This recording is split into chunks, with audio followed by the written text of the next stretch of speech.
Hey, this is Tim Pierce. The Goo Goo Dolls' Iris is a song that has kind of stood the test of time, and I love it as much as a lot of people I know love it. I was lucky enough to have gotten to play on it. I played the slide solo in the middle and the mandolin parts throughout. And so this video is a story on that. What you just heard is me kind of recreating the slides solo I played, and then just a solo for fun for YouTube. I always like to do that. The first part of the video you're about to see, Rob Cavallo tells the story of the session, how the whole thing fell together. The second part of the video is my friend Carl Ridlin, orchestrator, conductor, and guitar player, talks about orchestras in LA. We go down to the Fox scoring stage. I really think that one of the great things about this song is the orchestra and the arrangement by David Campbell. So this is in 2 sections. Watch them both. Click the link below if you want to check out the masterclass. We're up to over 100 hours of content and over 1,000 videos. 1, 2, 3.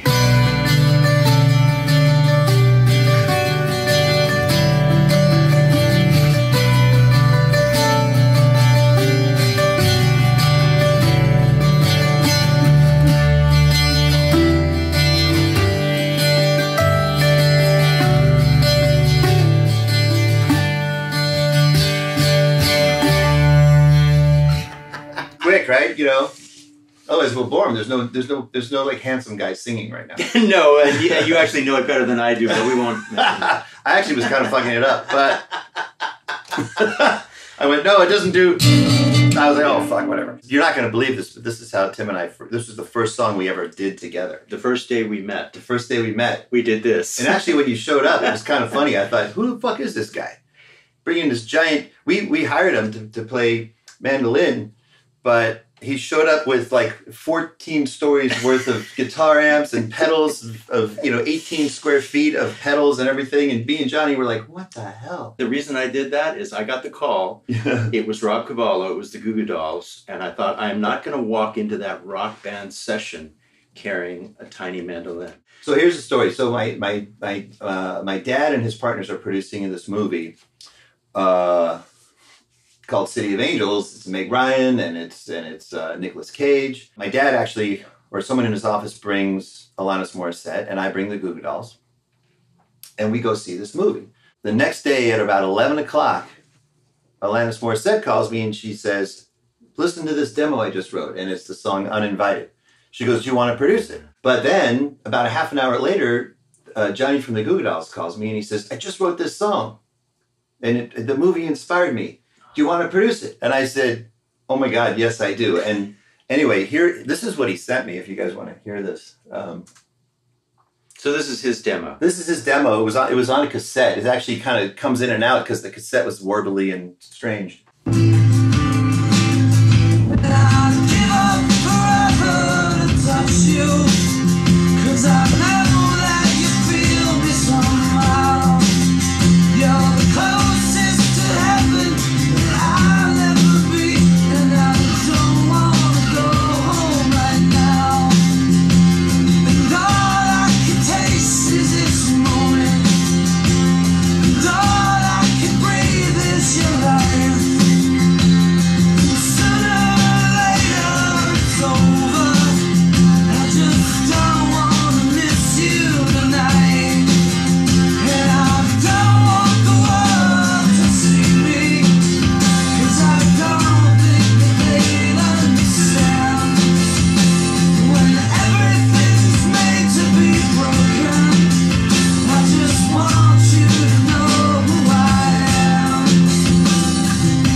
You guys really did a lot. We each get a long way.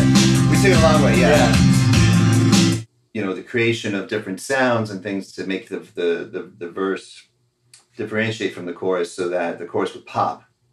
Which right there's that descending line which we nixed. And a lot of things. The intro was created, the big orchestration of the... So we changed the key, obviously, and first of all, it starts out with this insane tuning, which is that this is a low B, and then it goes to a succession of all Ds.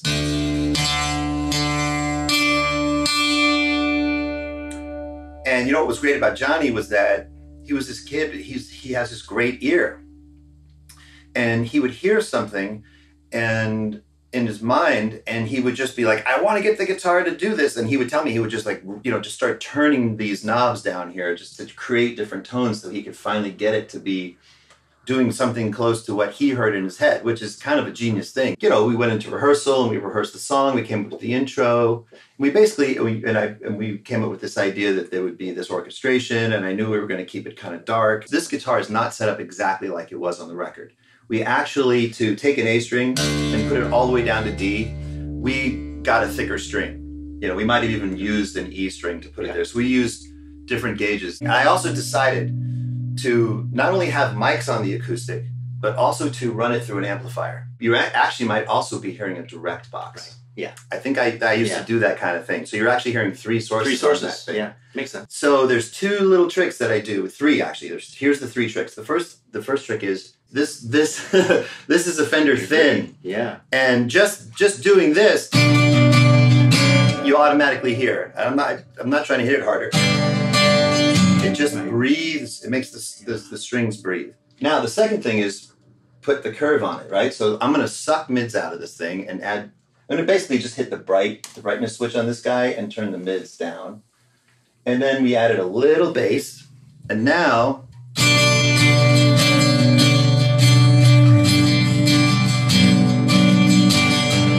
so you can really hear the chord, the full every note in the chord. You can really hear it well. Right. Yeah. Now the guitar is speaking, and it creates this environment that it actually creates a curve that lets you in, and it's breathing. Now the next thing is the third trick, and this is actually in a way to me, it's the most interesting and least obvious. It comes from classical music, from this thing, the bridge. There's a thing that they call ponticello, which means if you strike a string here or bow a string here, you're going to get that. But if you go closer to the bridge, meaning ponticello, you get that, right? So there is electric. You would think that there's not electric, but that's a whole, I can talk about what that is. One of the lesser known ones, but one of the most used one on most of my records, and it's called the glass guitar sound, which is it's a hardtail Fender Strat that has a what do you call it? Mini hum. A mini humbucker. Yeah, right. We call the guitar the mini hum. I know that guitar. That's why I knew it. Yeah. And that goes into a DR 104 series, basically from the early 70s, custom high watt 100 head. Yeah. That, you've played the glass guitar sound many times. Yeah. And it's actually something that I picked up by really studying Jimmy Page stuff, which was like, there's these other guitar sounds that he would bring in that are very sneaky, and just adding different frequencies to the original. So in our case, we had this open guitar sound. And so he would play the exact part, so you wouldn't know. No, actually, that it was a different guitar. It just sounded like one bigger guitar. Actually, no. Yeah. I mean, here, actually, throw me that Strat, and I'll play you what I believe was played. And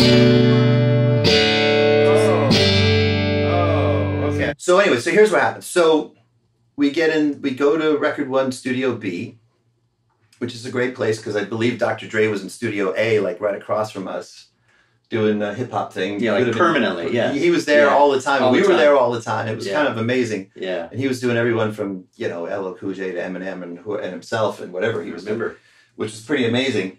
That we were sharing that studio for like 10 years. Nobody really knew. And Alan Sides walks in. It's now like 11:30 at night, and he goes, "Hey Rob, you know who's over in the other studio is Dean Parks. He's doing something." I go, "Dean Parks, I've heard that name. He's amazing." And he goes, "Yeah, well, he's like a mandolin player and a slide player and all this kind of stuff." Any stringed instrument. Yeah. Anything. He can play anything. Yeah. And as soon as Alan Sides said mandolin, I went, "Oh my God, mandolin, that's what we need. That's what we need." So I try to get Dean Parks to come, but he's booked for like the next week, and he's tired that night, and I couldn't get him. He already drove away, and I was trying to get him to come back, at like 1 a.m. He's like, "I'm tired." I'm like, "Whatever." And so the second engineer says, he goes, "Why don't you just call Tim Pierce? Because he can play a mandolin, and he can play anything, and he'll probably," and this is what got me, "he'll probably play a mandolin that's in guitar tuning." And I, in my sheepish way at that time, because I was sort of intimidated at that point by using studio musicians, because I hadn't really done that many, thought, oh, good, it's in regular tuning, then I'll seem like less of a moron.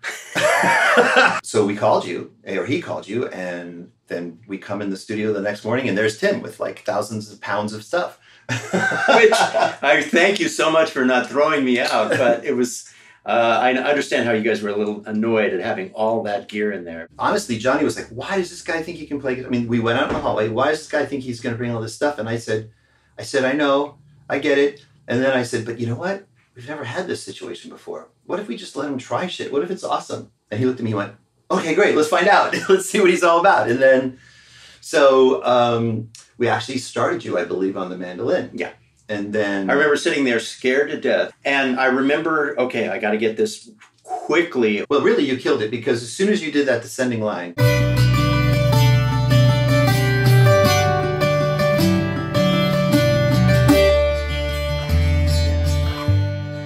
yeah, so we were hooked. We were like, that's it. Because if you hear the intro without that, I mean, now you realize that to me and the band sounded complete. And then you started something that we then used for like the next 25 years, which is like, hey, Tim, why don't you just noodle around the track? You know, just do all the counter melodies and everything. I don't think it took very long at all. It probably took an hour, and we had like this amazing thing. You know, I think we were sitting there, well, we're looking at this, he had this giant pedal board. It's what I had hoped for. You were looking at the rig and going, well, it's here, you want to try something? And I'm going inside, I'm going, yes! The solo comes. And we go, well, why don't you try the solo? Right? And then I think you had the idea of putting a slide on it, and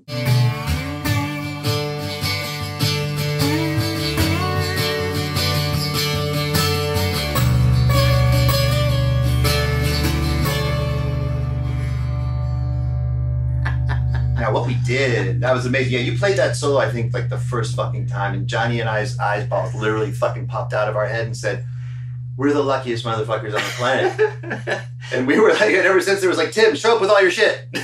Well, it was my goal. Back the truck up, we want it. Airplay-wise, it was the top airplay song of the year. No. Most play. No. No. You're not going to believe this. Okay. Okay, since that song has come out, you guys can check this on Billboard. It's still the most played song on the radio since it's come out. Wow. In North America. No idea.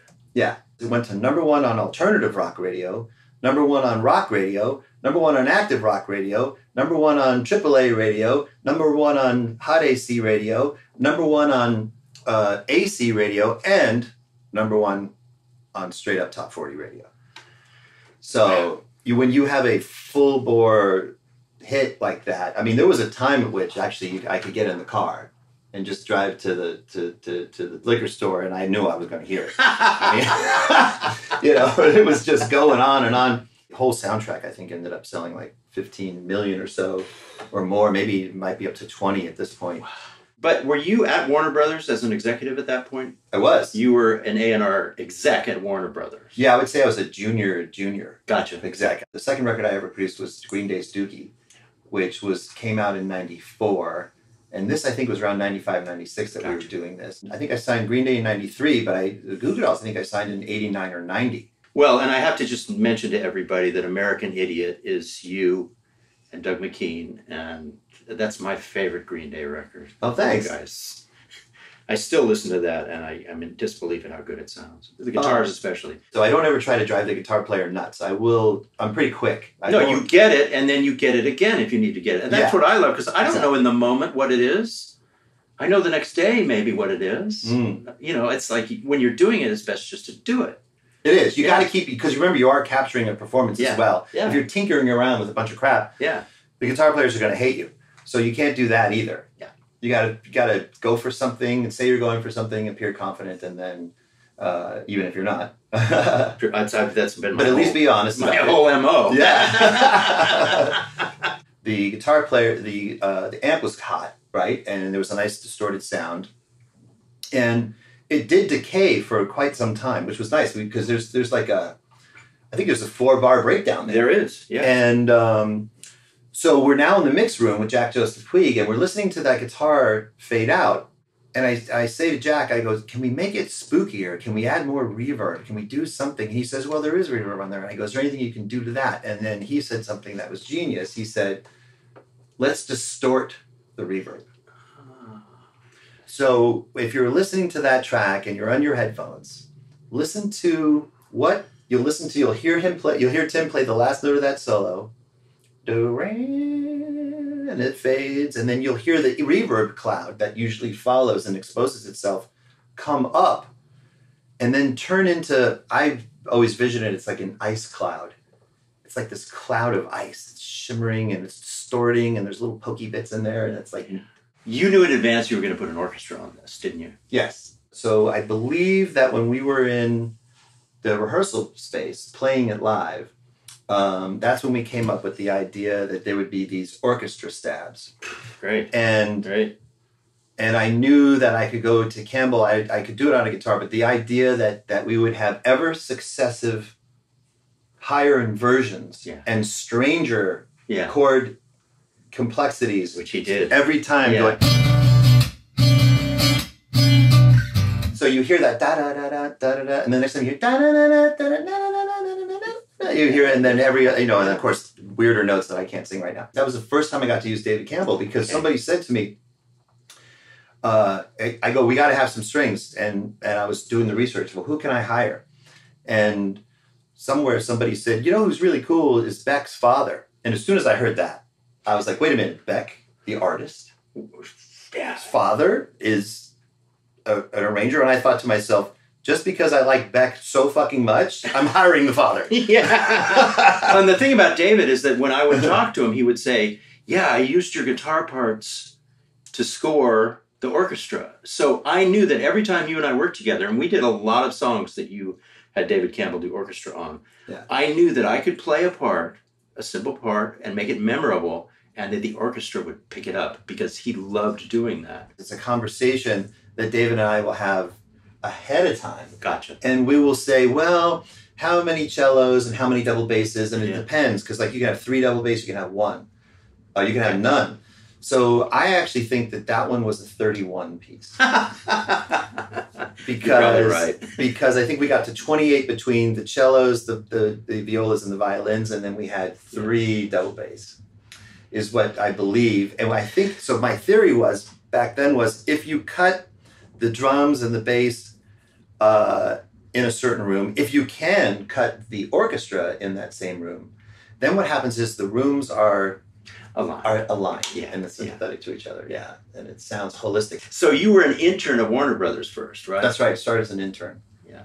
And then how long, I remember you telling me that there was a lot of heat on you because you had to perform and you hadn't gotten anything going. And then finally there was Green Day. It's so much better to be the leader of a new trend because really Green Day basically said to me, there's 2 reasons we're signing with you. Basically, you produced the Muffs. No one else at a major label had done that like our kind of music.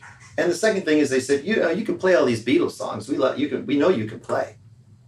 You can play guitar and you can produce and you could be our guy.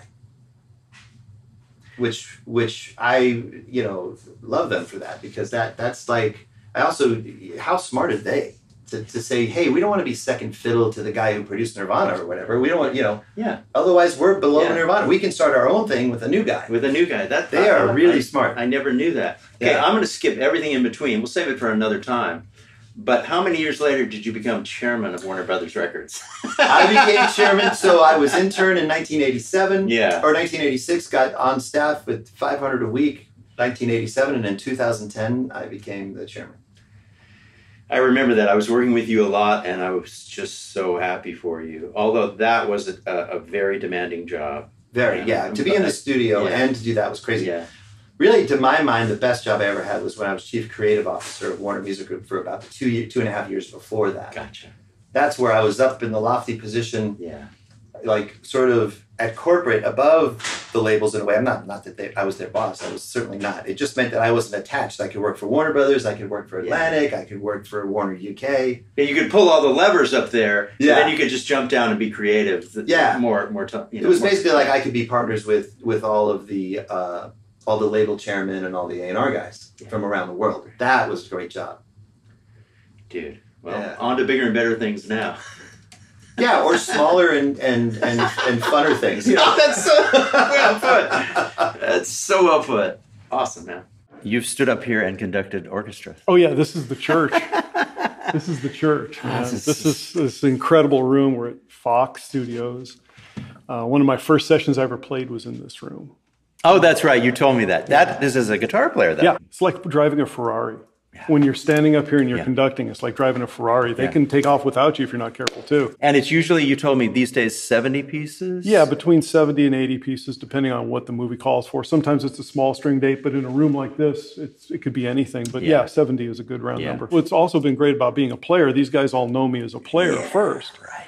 So I've been on this side of the podium, Gotcha. and I respect them greatly, what they're trying to accomplish. First time, sight reading, never have playing incredibly difficult music. Yeah. I respect that incredibly. A couple of the difficult things about this job, if you're sitting in one of those chairs, odd time signatures. Yeah.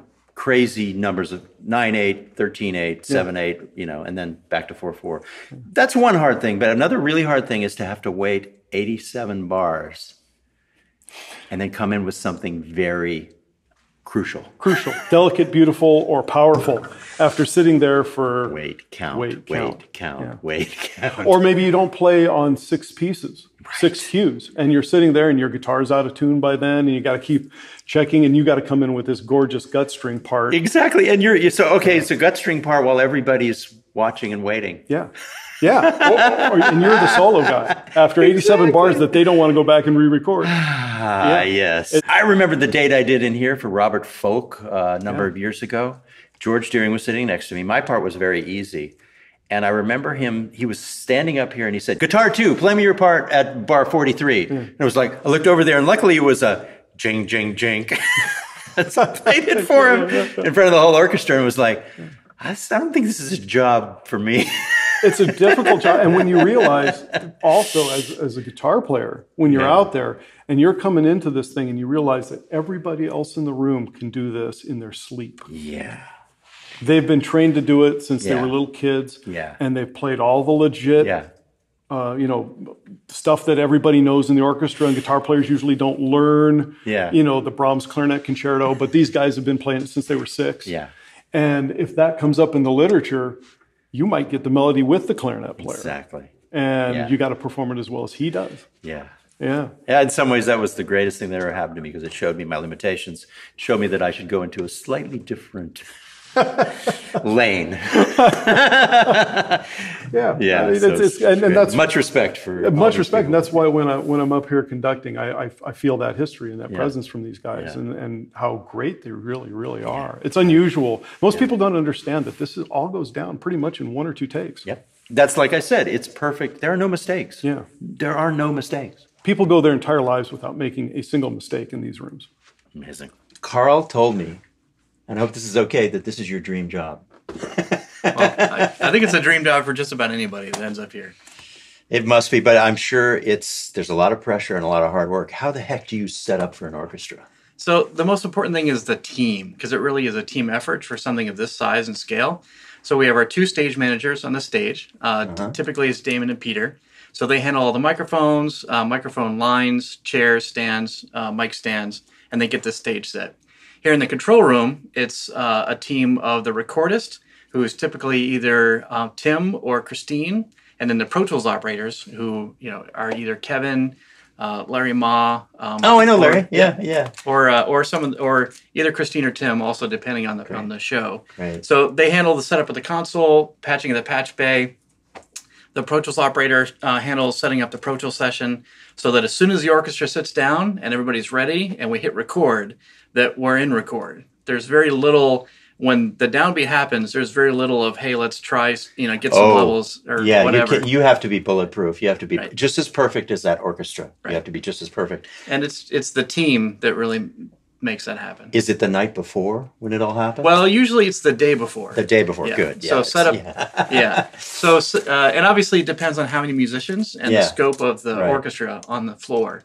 But typically it takes at least a half day, sometimes a day. Yeah. A full day of setting up the stage, getting the control room configured, getting the sessions prepped, And depending how many cues or starts we have, that's another component too. So Right. the Pro Tools operator has to have all those sessions built, Yeah. pre-laid out, all the tracks in order, labeled, ready to go. This is the patch bay we all need. Technically it's a jack field, but okay. It's what? A jack field.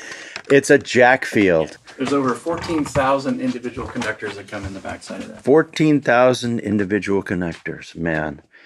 Now, that was expensive. 1 entire year to solder all the conductors on the backside of that. Oh, that is expensive.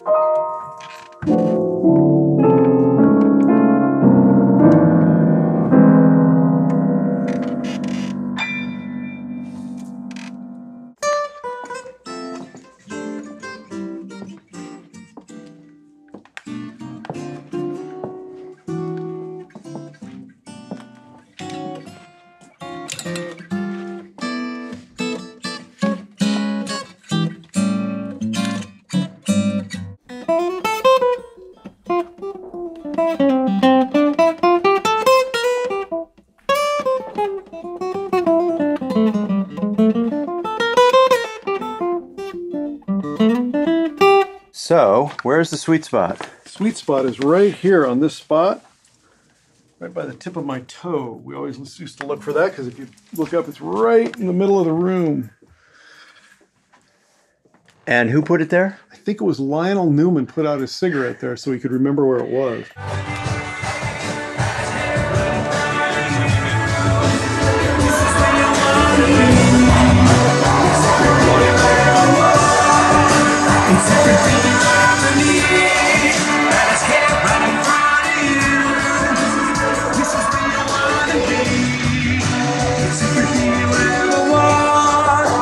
Even from a composer standpoint, Right. You want to look at music that way. Like there's a strong bar and a weak bar, a strong bar and a weak bar. That's how phrases are set up. Okay. And a great way to learn to solo, to start being melodic in a solo, is to play something in the first bar, play something else in the second bar, repeat what was in the first bar, and then play something new in the next bar. You were talking about how I played this C sharp over the D over F sharp. Yeah, if I'm playing that, if we go like, here's Yeah. the G. Yeah. Yeah, it's a really great tension note.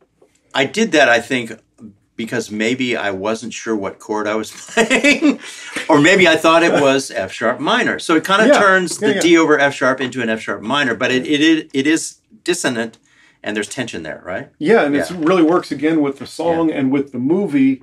Again, coming from where I am from telling stories in movies, the story of the movie is there's this angel that can't decide whether he wants to be on Earth or not because of this woman he falls in love with.